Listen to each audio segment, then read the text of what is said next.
Procrastination isn't a flaw you need to eliminate, it's more like a dimension indicator. It reminds you that you are dealing with the present at the wrong level. When you learn to respect this prompt, when you replace anxiety with precision, when you replace forcing with alignment, action will happen naturally. All actions that truly change the course of life never start with force, but with a clear, true, and precise present. Procrastination is not laziness, but the result of the loss of certainty, alignment between consciousness and behavior. Have you ever noticed that there is a type of people in life who seem to be not bad at all? They live an orderly life, have a clear mind, and are even considered reliable people in the eyes of others. But when they encounter something truly important, they get stuck. This stuckness is not an outward mess, but a quiet, hidden stagnation. You still seem to be functioning, still thinking, still even doing preparatory work, but the step that truly determines fate never happens. Many people, therefore, mistakenly believe that they are just not in the mood and will wait a little longer, but they know in their hearts that this is not simple laziness, but a deeper pause. Sometimes that kind of pause is like being held down by something invisible. The more you want to move, the heavier you feel. The more important you feel it is, the less you dare to start easily. So you start to divide yourself into two halves. One half wants to move forward, and the other half won't let you move. It's not that you don't know how to do it. It's not that you don't know how to do it. It's that you can't start. This is how procrastination and laziness interact. The reason why you can't start is often not because you lack information, but on the contrary, it is often because of information overload. You know too much, think too far ahead, and consider too many things, which makes the act of starting seem like a battle that must be won. You're not starting an action, you're starting an ending. You're not opening a file, you're opening a door that could determine the course of your future. So, the beginning is no longer the beginning, it becomes the entrance to the trial. The system, in order to protect itself, stops you at the door. You stand there, hearing the echoes inside, but you don't push the door open.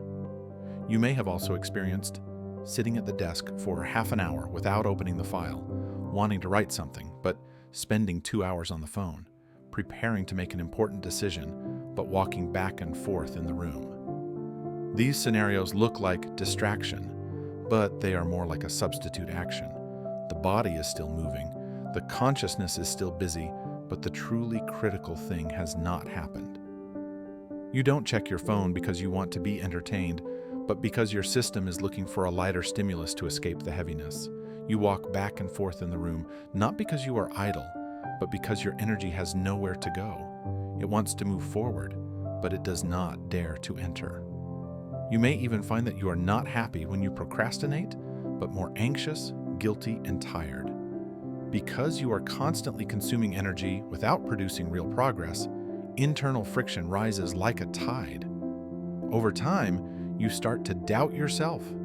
Is my willpower not strong enough? Is there a problem with my execution? Am I just naturally a half-beat slower? This kind of doubt can easily turn the problem into a personality defect, as if you can solve everything by simply changing to a more ruthless, more self-disciplined, and more ambitious version of yourself. But this is precisely the easiest path to take.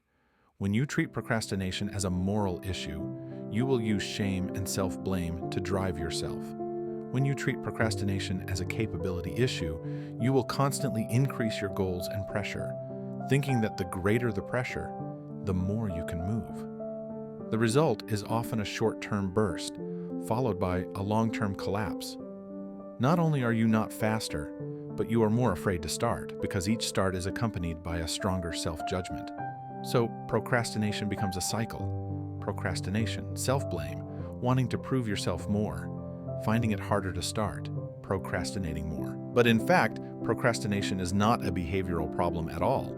Behavior is just a superficial result. The real problem occurs earlier and deeper. It occurs before you are ready to act in your definition of the matter and in the framework of meaning you put it in.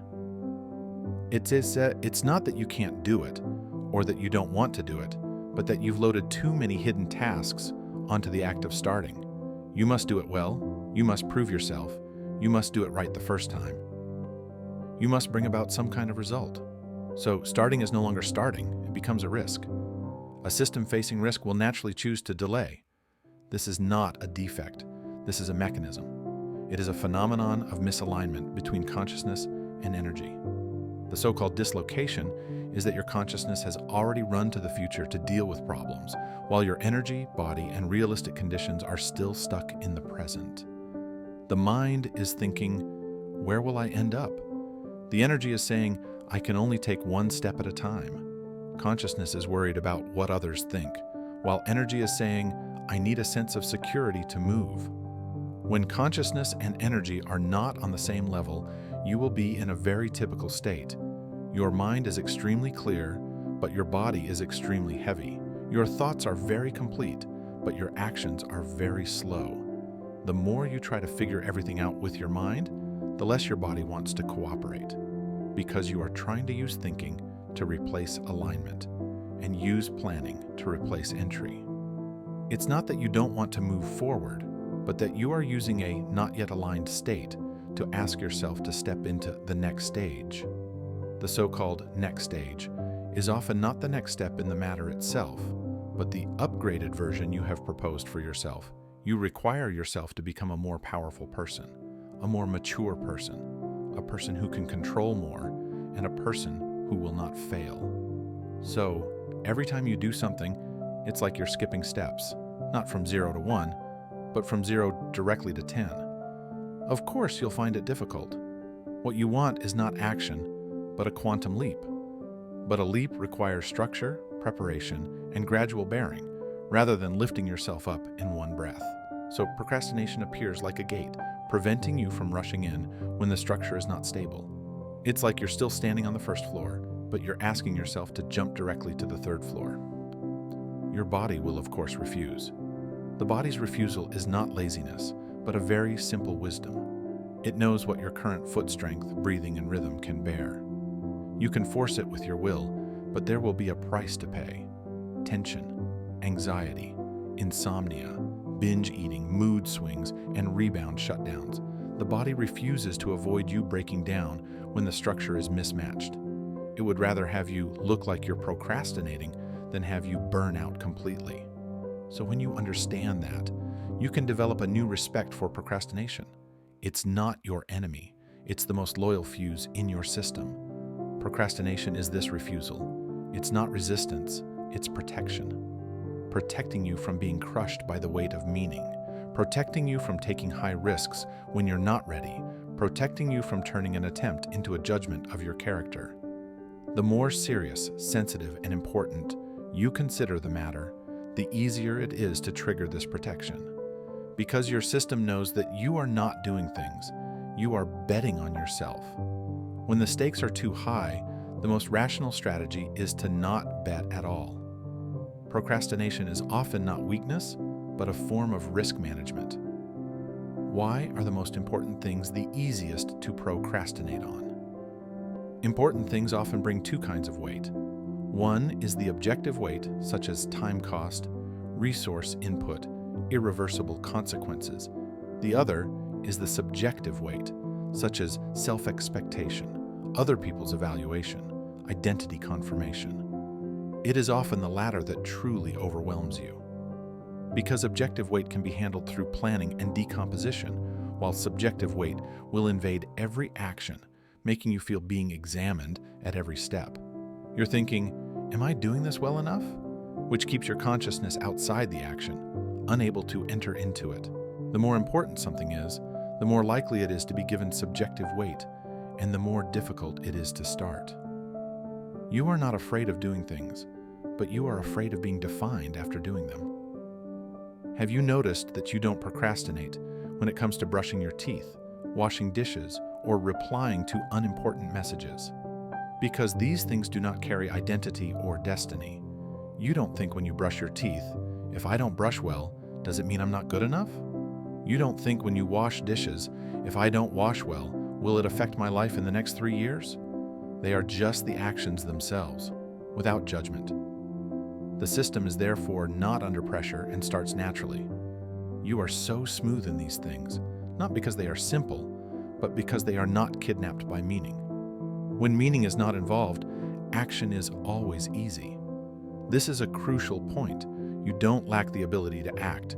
You just lack the ability to let meaning temporarily withdraw. But as long as it is an important thing, such as writing an article that you really want to publish, starting a project that may change the direction of your life, or making a decision that will affect the future, you will start to procrastinate. Because behind these things often hides a deeper sentence. I want to be seen. I want to be recognized. I want to prove that I am on the right path. I want to live up to my potential. You are not writing an article. You are writing who am I. You are not doing a project. You are deciding who I will be in the future. You're not making a decision. You are betting on your life. So, a single action instantly becomes a trial, and the system will naturally hesitate. You think you're procrastinating, but you're actually suffering from excessive self-expectation. Why? Because these things carry too much future meaning. The terrible thing about future meaning is that it makes the present impure. You only need to write a paragraph, but you have already started to think about what the result will be. You only need to take a step, but you are already worried about what will happen if you take the wrong step. The meaning of the future is like a net pulling the current action to a higher dimension of judgment.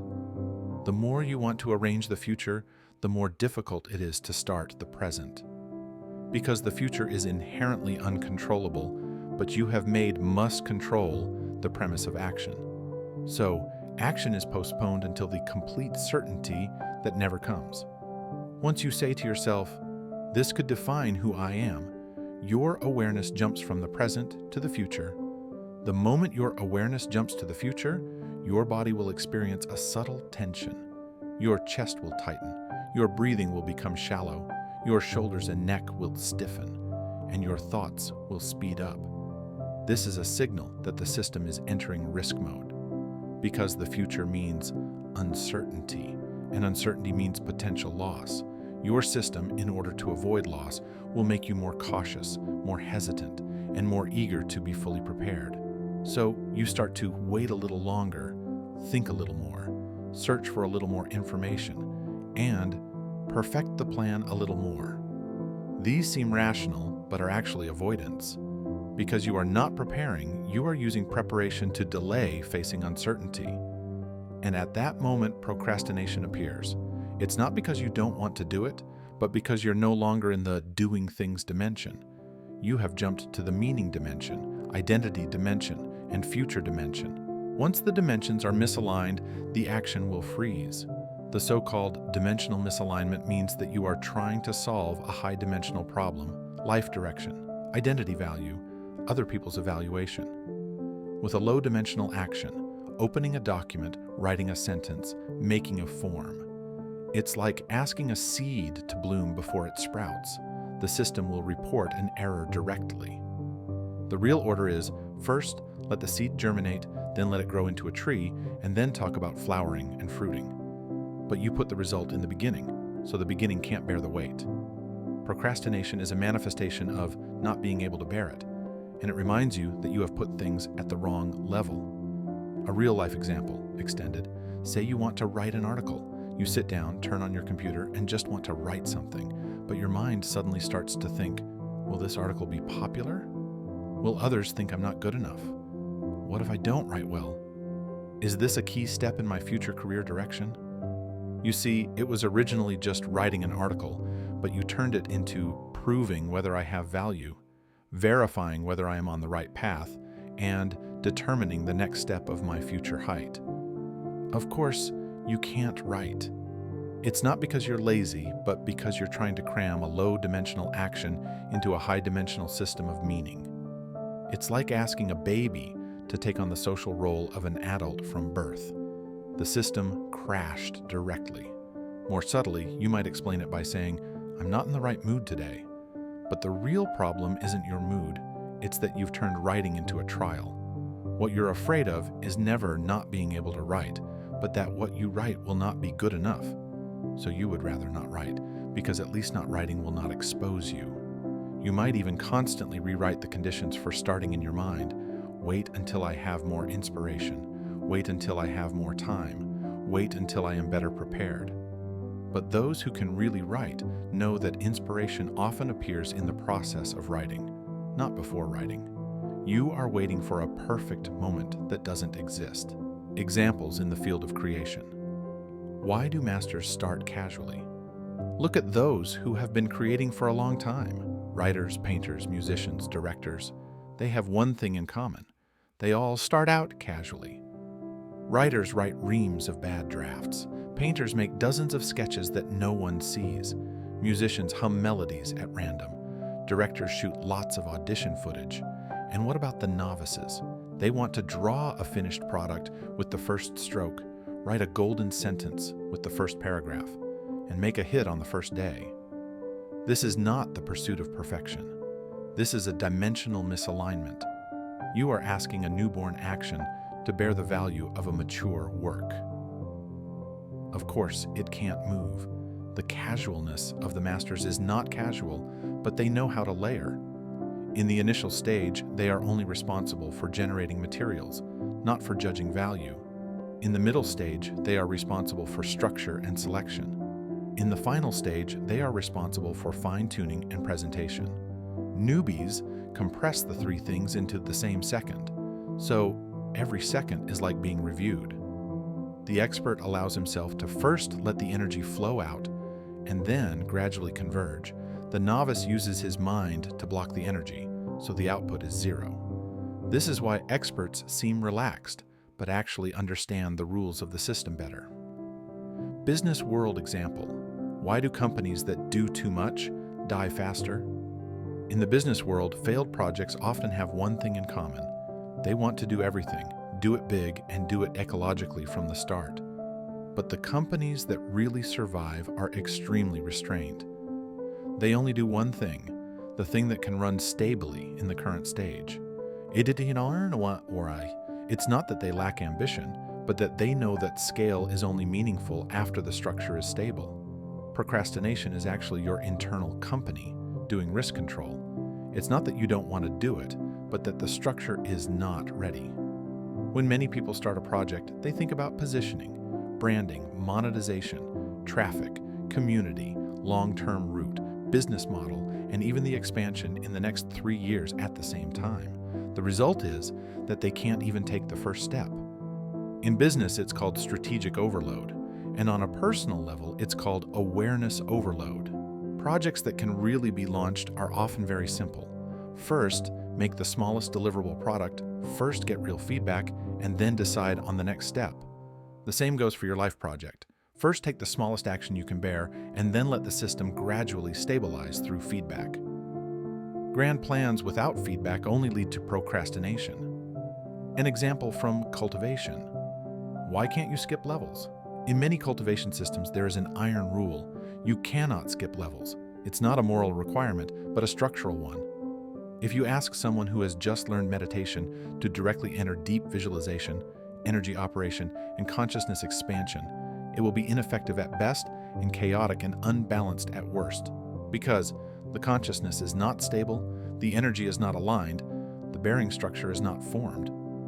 Procrastination in real life is exactly the same.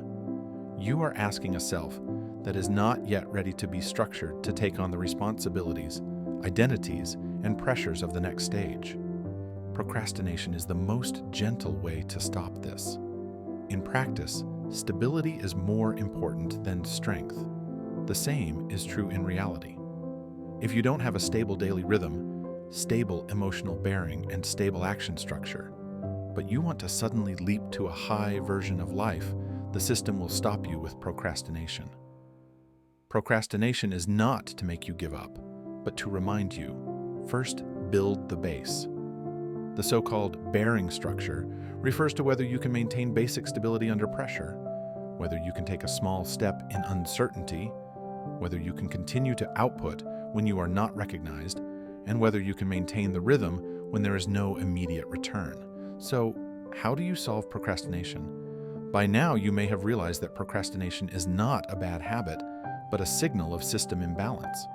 So the question is, how do you really get rid of procrastination? The answer is just one sentence. but it needs to be understood in detail. Don't force action, but first, align consciousness. Here are some truly useful and repeatable methods. The core of solving procrastination is not to be more ruthless, but to be more accurate.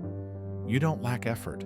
You lack the ability to put your effort at the right level. The point of the method is not to turn you into a robot, but to allow you to find a way to restart the system every time you get stuck. You'll find that solving procrastination is less like a war and more like a calibration. Calibrating the size of your goals, calibrating your energy levels, calibrating the location of your attention, and getting them all back on the same line. Method 1. Change what I want to achieve to what I am doing now. The thing that procrastination fears most is not laziness, but an overload of goals. You are not overwhelmed by the things themselves, but by the result imagination. The solution is not to shrink the dream, but to shrink the entrance. The wrong idea is, I'm going to write this article well. The right thing to do is, I'm just going to write one sentence now. The wrong idea is that I'm going to launch the project. The right thing to do is to just open the document now. The wrong idea is that I have to figure out the future. The right thing to do is to just get one point right now. Because the entrance is small enough, the system will start. The reason this works is that it pushes the high-dimensional pressure back into the low-dimensional action. You don't need to solve whether it's well written today. You only need to solve whether it's written. You don't need to prove yourself today. You just need to give the system a minimum startup signal. Once the system is started, energy will begin to flow, and the flow itself will generate the next step. Many people wait for motivation, but motivation is actually the product of action, not the premise of action. Shrinking the entrance means you don't have to wait until you're motivated to start. Method 2.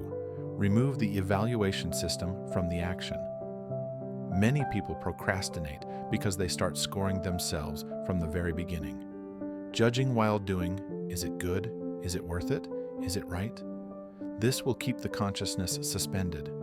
The truly effective method is to act first, then evaluate, or even not evaluate at all. You can say to yourself, this round of action, do not participate in any self-evaluation. You will find that the body is obviously relaxed. Once the evaluation system enters in advance, your actions will be deformed. You no longer write what you want to write, but write what others may like. You no longer do what you can do, but do what looks great. This leads to one result. The actions become more and more virtual, more and more distant from the current ability. And then the system gets stuck again. Act first, evaluate later is to let you postpone the energy of judgment and let creation happen first. You can divide your actions into two modes, generating mode and reviewing mode. Procrastination usually happens when you try to generate content in review mode. Separate the modes and you'll feel a lot lighter. Method 3. Only solve problems in this dimension. Don't try to solve the meaning, identity, and direction of life at the action level. Those questions belong to a higher dimension. At this moment, you only solve, can I sit down for 5 minutes? Other problems are left to the dimensions that follow. The key to this method is that you allow high-dimensional problems to exist, but you don't let them kidnap the present. You can admit, I am indeed worried about the future, care about evaluation, and fear failure. But these worries don't need to be solved right now.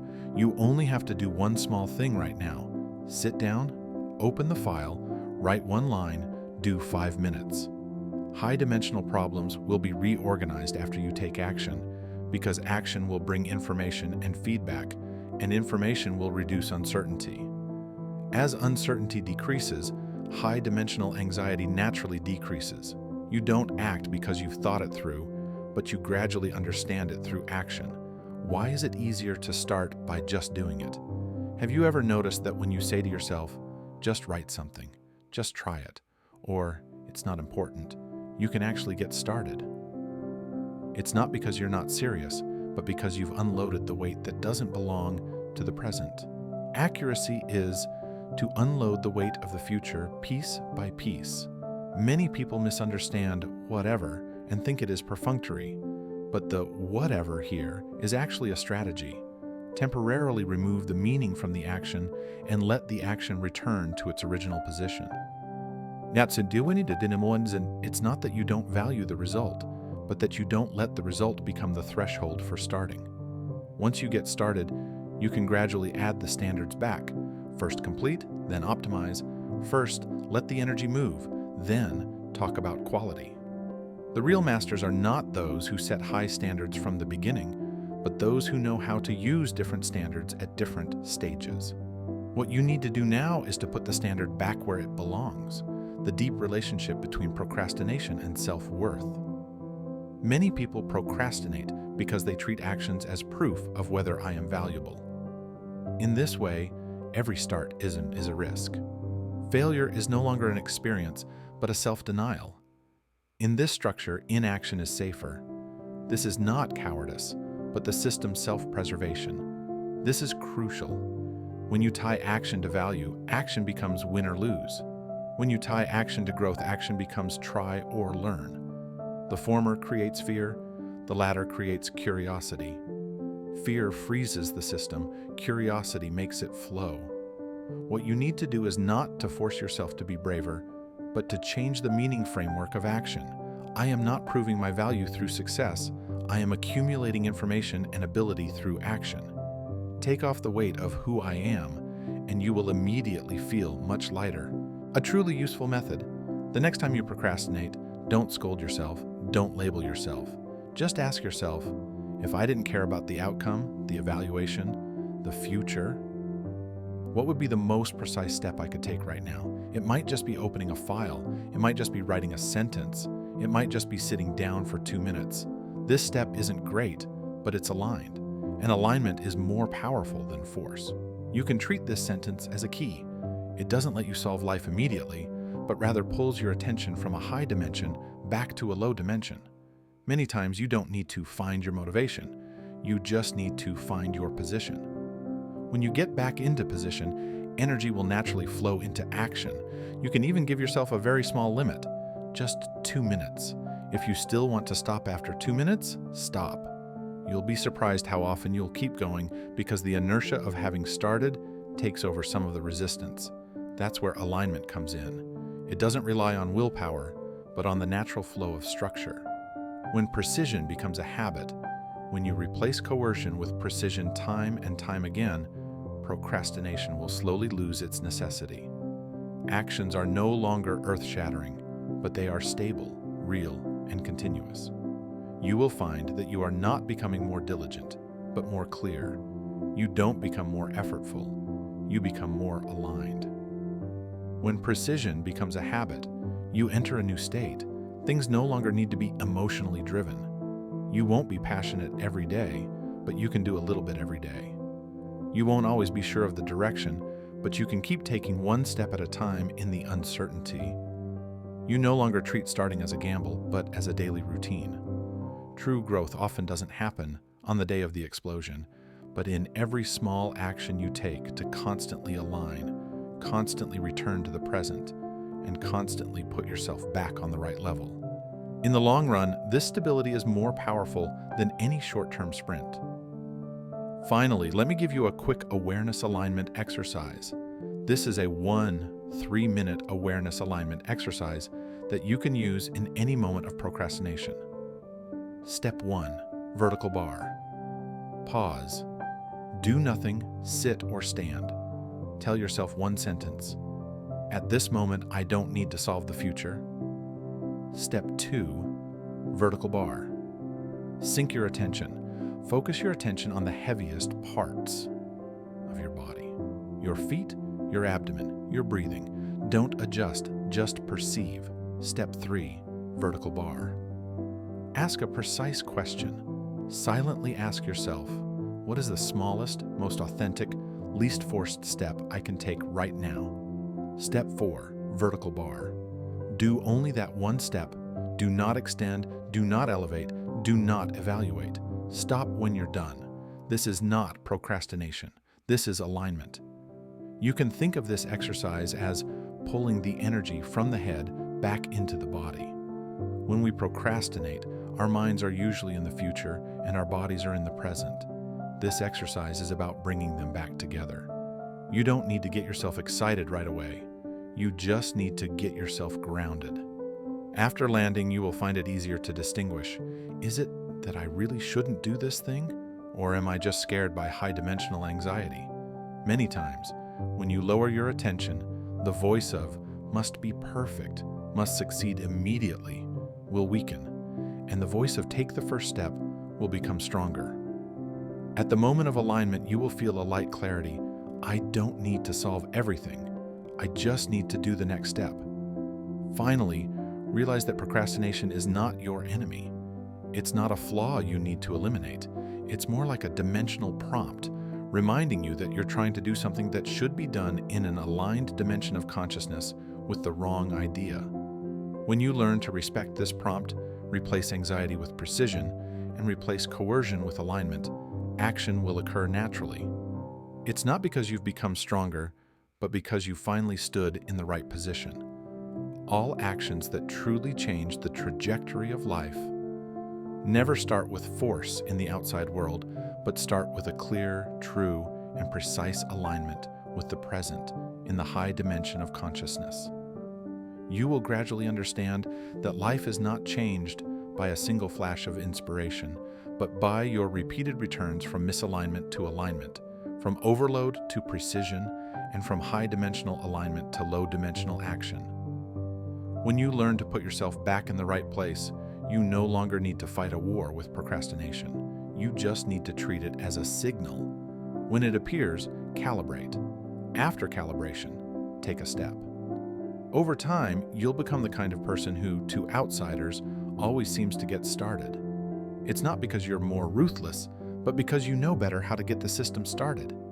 Thank you for staying. If this content resonates with you, please subscribe and share it to let this gentle and sober energy continue to flow.